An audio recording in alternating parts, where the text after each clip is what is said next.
Vamos lá, pessoal. Então, estamos aqui na aula 22.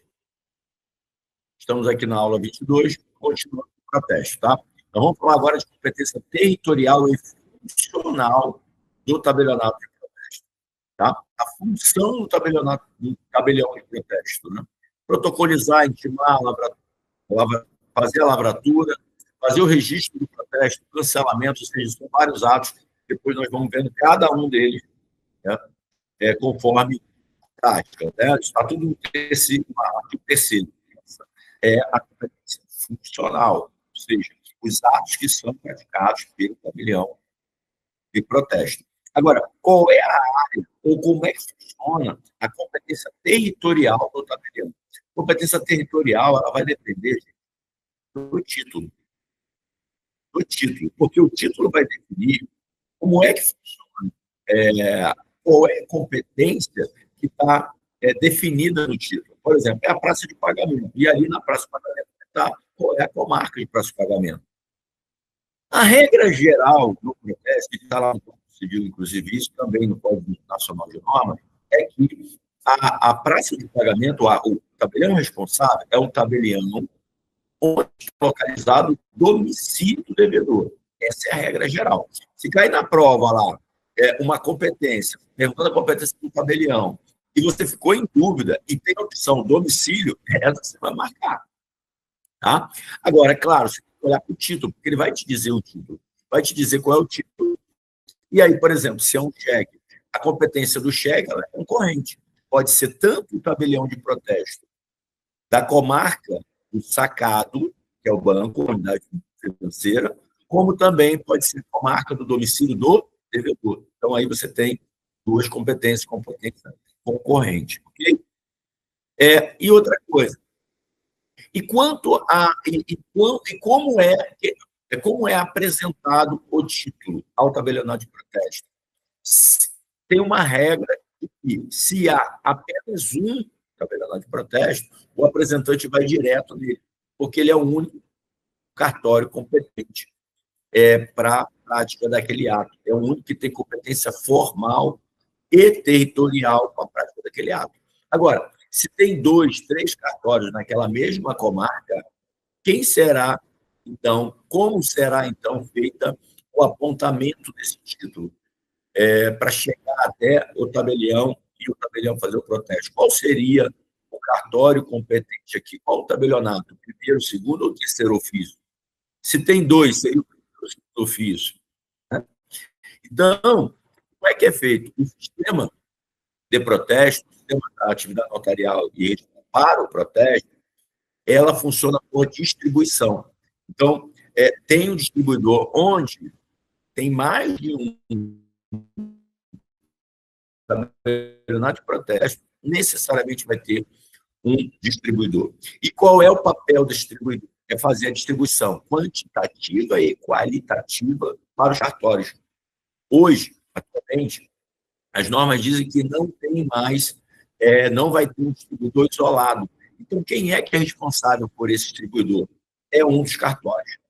Pode ser um primeiro ou segundo ofício. E vai ser o quê? Gerido por um dos dois, mas com os custos divididos para os 2 cartórios. Então, um deles vai assumir essa função de distribuição também, vai acumular o distribuidor, e os custos para essa distribuição vai ser rateado entre os tabeliões. Mas guarda isso. Toda vez que tiver mais de um tabelionato de protesto de cidade, para quem você vai apresentar? Você tem livre escolha? Você pode apresentar qualquer um dos dois? Não. Você tem que necessariamente ir para outros cartórios que tenha o distribuidor, porque é lá que vai ser feita a distribuição. É diferente do registro de imóvel, é diferente do tabelionato de notas. Por quê? Tanto um quanto o outro, não, desculpa, o registrador, ele vai ter o quê? Se numa comarca tiver mais de um registro de imóveis, eles vão ter o quê? A área territorial dividida. Então, um registrador vai ser responsável por uma área e o outro registrador vai ser responsável pelo outro. Tem primeiro RI, segundo RI, cada um vai ser responsável pela metade da cidade, por exemplo. É assim bem que funciona, porque a divisão é feita pelo tribunal e a critério do tribunal. Agora, No Notas. No Notas, não. Notas vai ter 1, 2, 3, 4, 5 notas que tenha. Cada um vai se posicionar no local, né, de fácil acesso e as pessoas vão ter a liberdade de procurar o tabelionato que ela queira fazer a escritura. Ela pode ir no primeiro, no segundo, no terceiro, no quarto, no quinto. Não tem distribuição.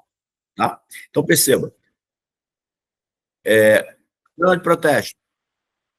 Tem mais de um na comarca? Tem que ir para o distribuidor. O distribuidor vai distribuir. Então, por exemplo, o apresentante tem 10 títulos. Ele vai lá naquele distribuidor e o distribuidor vai fazer a distribuição. De repente, vai até os 10 para o mesmo cartório, até por questão de seguir o mesmo rito. Mas aí, uma outra empresa, um outro apresentante apresenta mais 10, esses outros 10 já vai para o outro cartório. É distribuído quantitativamente e qualitativamente, a qualidade do título e a quantidade de título, porque você olha também a questão de valores. Beleza? Agora, no RI acontece assim? Não. No RCPN acontece assim? Não. O RCPN também é responsável por uma área territorial. Então, bairros tais, é o RCPN do primeiro ofício. Bairros tais, é o RCPN do segundo ofício. Então, quando fala em registro de imóveis e registro de pessoas naturais, vai ter o quê? A área territorial onde eles vão atuar efetivamente. Ok? Quando fala do notas, é livre. Quando fala do protesto, é distribuído. Bom? Tranquilo?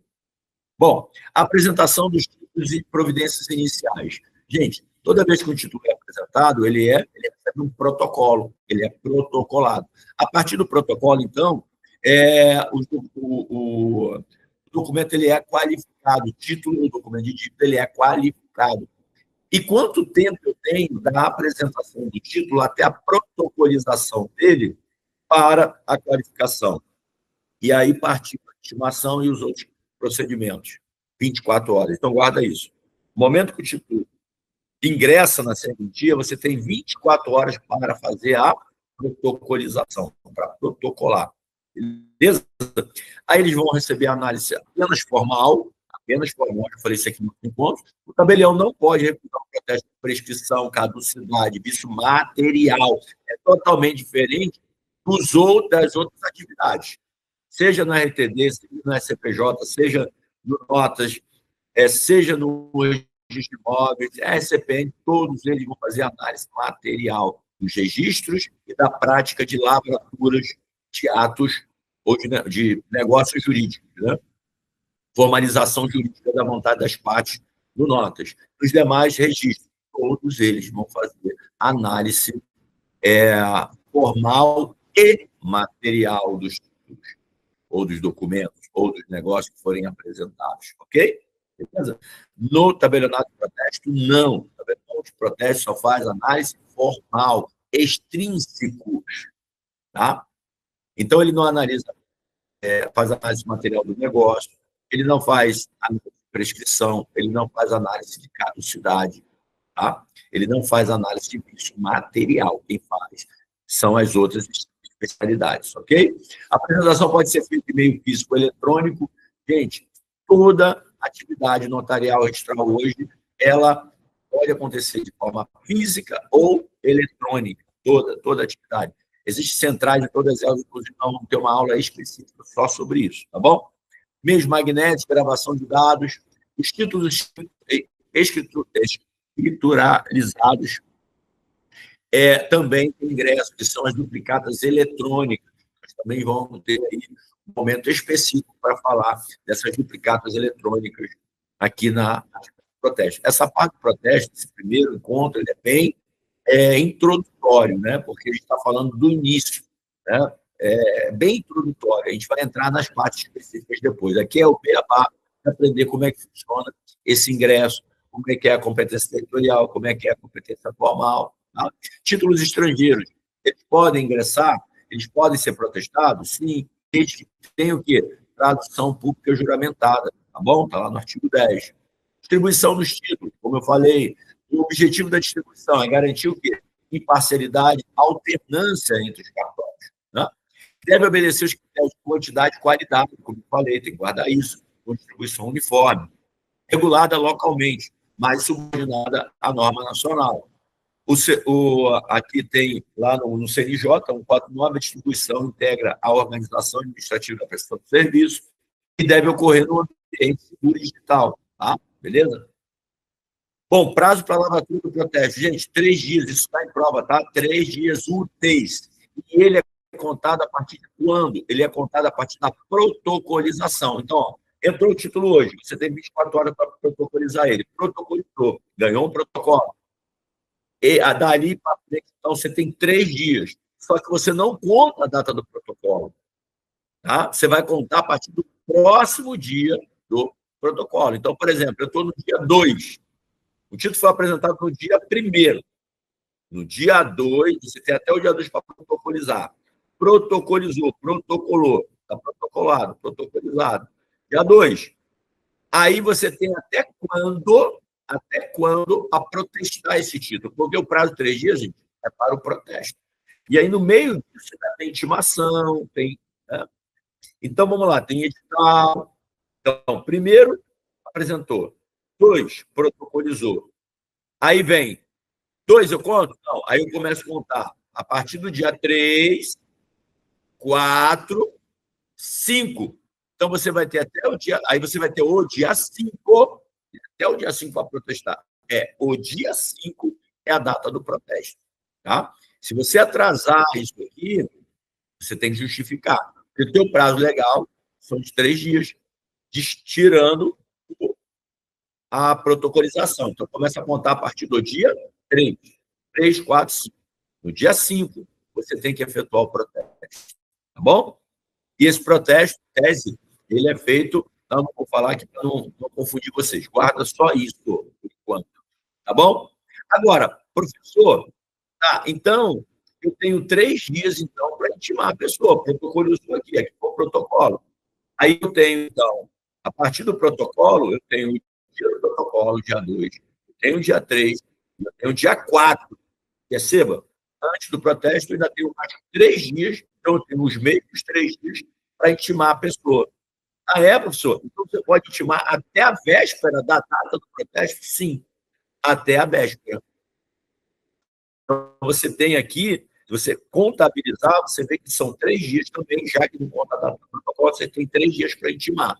Intimou dentro desses 3 dias, se ele não responder, e se ele não pagar, se não dar, ou não houver aquelas 3 situações que eu falei na aula anterior, quitação, desistência do credor ou sustação judicial, vai ocorrer o protesto no dia 5, ok? No dia 5.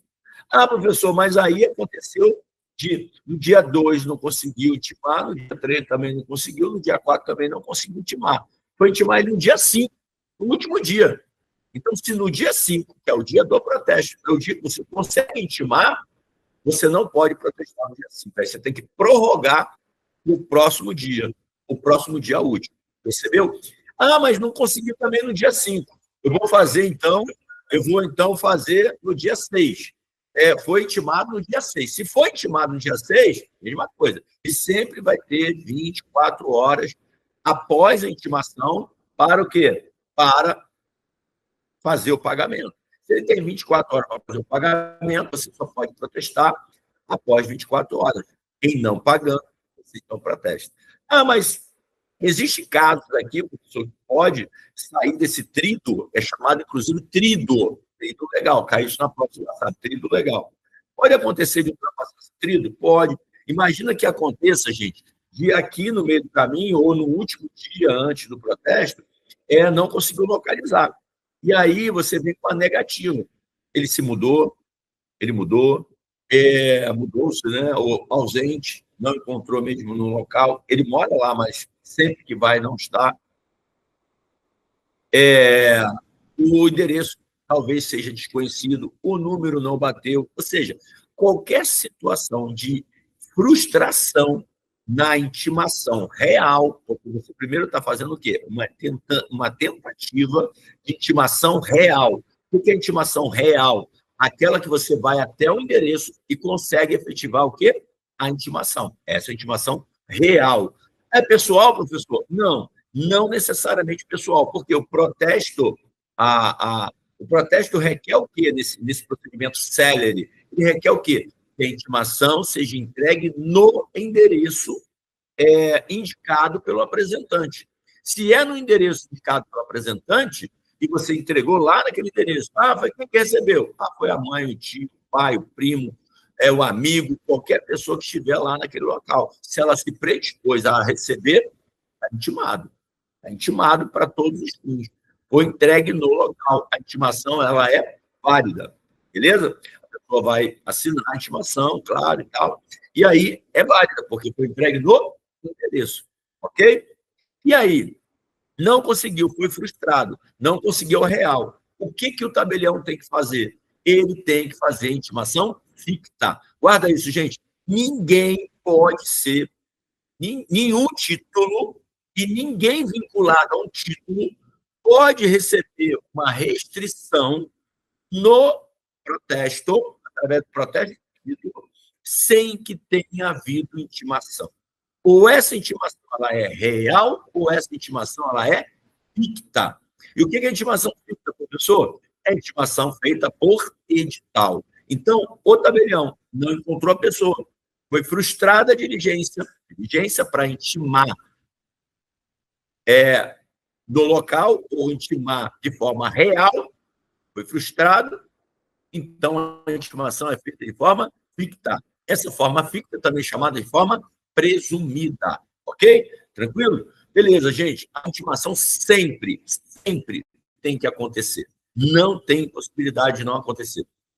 Né? Então, eu já recebi aqui no cartório várias vezes. Mas eu fui protestado e não fiquei sabendo, o cartório não me intimou. Essa possibilidade aqui no cartório, ela não existe. Eu falo 100%, qualquer um chegará, mas não foi intimado. Eu falo assim, eu tenho 100% de certeza que a senhora foi intimada ou o senhor foi intimado. Eu tenho 100% de certeza. Eu posso checar agora e olhar, mas com certeza foi intimado. Ou foi intimado de forma real, entregue no endereço, ou por algum motivo de frustração, foi intimado por edital. E aí eu vou lá e acabo achando, aqui foi intimado por edital, data tal, por quê? Por isso. Essa é uma certeza que o tabelionato de protesto tem que ter, porque não pode nenhuma pessoa ser vinculada a um título protestado sem ela ter tido a possibilidade de tomar conhecimento. Ok? Importante para a prova, descumprimento dos prazos pode acarretar responsabilidade funcional do delegado. Guarda, gente, o delegatário tem 3 dias, ele tem um tríduo legal para cumprir. A corregedoria, quando chega aqui, ela vai lá, nas intimações. A data que o protocolo entrou, a data que o título entrou e quando a pessoa foi intimada. E se ela foi intimada fora do tríduo, ou se o protesto foi realizado fora do tríduo, a corregedoria quer saber por quê. E aí vai lá, olhar o procedimento, aí tem que ter uma justificativa. A justificativa é plausível, não é plausível, foi por edital, como é que aconteceu. Isso aí é rigorosamente fiscalizado. Tem que ser feito dentro do tríduo legal. Agora, com a 14.711, tem aí algumas alterações que foi feita, porque agora entra o sistema de solução negocial prévia, que acaba aumentando o prazo do ingresso do título no cartório até o protesto, caso o requerente, o solicitante, solicite essa solução negocial prévia, que pode chegar a 30 dias. Né? Então, o prazo se aumenta, mas isso a gente vai ver depois, especificamente quando a gente chegar nessa parte, ok? Bom, continuando aqui, é responsabilidade pelos danos apresentados, né? O apresentante é integralmente responsável pelos dados, né? Fornecidos pelo tabelionato. O cartório apenas instrumentaliza o protesto com base nas informações declaradas. Palavra-chave que tem que fechar, competência, domicílio do devedor, local de pagamento. Sempre vai ser assim. O local que ele tem que pagar, praça de pagamento, domicílio do devedor. Domicílio do devedor é uma regra geral, praça de pagamento é o que está no título. Distribuição. A distribuição ela é obrigatória quando houver mais de um tabelionato. Análise formal, sempre análise formal. O tabelião não faz análise material. Protocolização deve ocorrer em 24 horas. Tá? 24 horas úteis não, né? 24 horas úteis não. Então está aqui equivocado, 24 horas. Apresentação eletrônica. Admite meio eletrônico, meio magnético, extrato, ou escrituralização. Responsabilidade. O apresentante responde integralmente pelos dados que ele apresenta. A gente vai ver depois, a gente vai falar de título que pode ingressar no tabelião de protesto por indicação, vamos falar disso também. Bom, gente, então essa aqui é a aplicação prática na prova, né? O tabelião não pode usar título com prescrição, guardar isso. Né? Vai ver uma historinha lá, foi apresentado um título que está prescrito e tal, e o tabelião de protesto recusou receber porque o título está prescrito. Vem isso na prova, está fora. O tabelião não faz verificação de prescrição, caducidade e nem análise material do título. Tá? Distribuição é obrigatória apenas em localidades com mais de um cartório, prazo de 3 dias úteis para protestar. Não pode ser prorrogado injustificadamente. O credor pode apresentar duplicata eletrônica, né? E aí tem aí agora a possibilidade lá do CTN, né? No artigo 74, da interrupção da prescrição quando um título, uma CDA, né, que é um documento de dívida, dívida tributária, é apresentada a protesto. Então, o STF entendia que a CDA, por ser um título, um documento de dívida tributária, não podia interromper a prescrição através do protesto, só com ação de execução fiscal. Agora não. Agora está lá expressamente no CTN e foi acrescentado pela lei complementar 208 de 2024. Bom, gente, é isso aí. Um grande abraço e terminamos aqui essa aula bem, tentou ser bem objetiva. Valeu.